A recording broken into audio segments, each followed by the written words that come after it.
আমাদের এমন M2 কানেকশনটা আমরা ইউজ করব ব্রেক কন্ডাক্টরের জন্য, আর M3 M4 কানেকশনটা আমরা ইউজ করব রান কন্ডাক্টরের জন্য।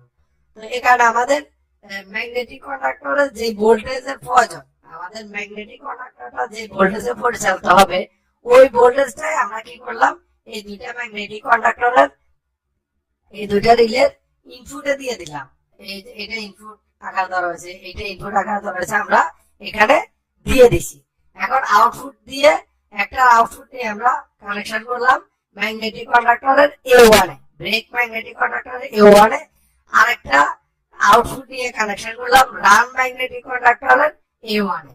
আর দুটোরই A2 তে আমরা কি করলাম, যেহেতু এখানে 220 ভোল্টেজ এসি দেওয়া হয়েছে, তো এখানে দুটোরই A2 তে 220 ভোল্টেজের নিউট্রালটা দিয়ে দিলাম।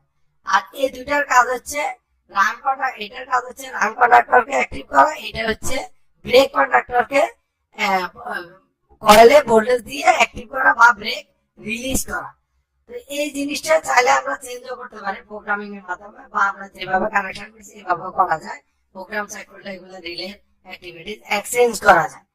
তো এখন এখানে আমাদের run conductor active, run conductor আমরা অক্সিলারির মধ্যে UVW কানেকশনটা করে দিলাম মোটরের, ইনপুট দিয়ে ভোল্টেজ দুইটা আউটপুটে চলে গেল। যখনই রান কন্ডাক্টর অ্যাক্টিভ হবে তখনই আপনার ভোল্টেজ মোটর পর্যন্ত পৌঁছাবে, 3 ফেজ ভোল্টেজ। আর ব্রেক কন্ডাক্টরে তো ব্রেকের ভোল্টেজ যাবেই।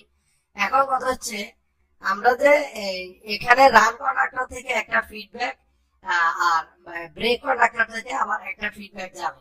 ব্রেক কন্ডাক্টরের ফিডব্যাকটা যাবে ডোর কার্ডে, আর রান কন্ডাক্টরের ফিডব্যাকটা কাজ করবে মাদারবোর্ডের সাথে। রান কন্ডাক্টরের যে ফিডব্যাক ওটা 24 ভোল্টেজে, আর ব্রেক কন্ডাক্টরের যে ফিডব্যাক ওটা 24 ভোল্টেজে। রান কন্ডাক্টরের ফিডব্যাকটা এনসি হয়ে, রান কন্ডাক্টরের এনসি অক্সিলারি হয়ে কেআরসি তে যায় কানেকশন হবে। যখনই রান কন্ডাক্টর অ্যাক্টিভ হবে তখন এই সিগন্যালটা কেটে যাবে, মানে ভোল্টেজটা মিস হবে। আর ব্রেক কন্ডাক্টরের সিগন্যালটা আপনার এনো হয়ে, ব্রেক কন্ডাক্টর ম্যাগনেটিক কন্ডাক্টর অক্সিলারির এনো হয়ে ডোর কার্ডের RU তে যায় কানেকশন হবে, ডোর কার্ডের RU তে যায় কানেকশন হবে। হচ্ছে আমাদের নরমালি ম্যাগনেটিক কন্ডাক্টরের যে কানেকশনগুলো 100% ইম্পর্টেন্ট, এগুলো আমরা দেখাই দিলাম।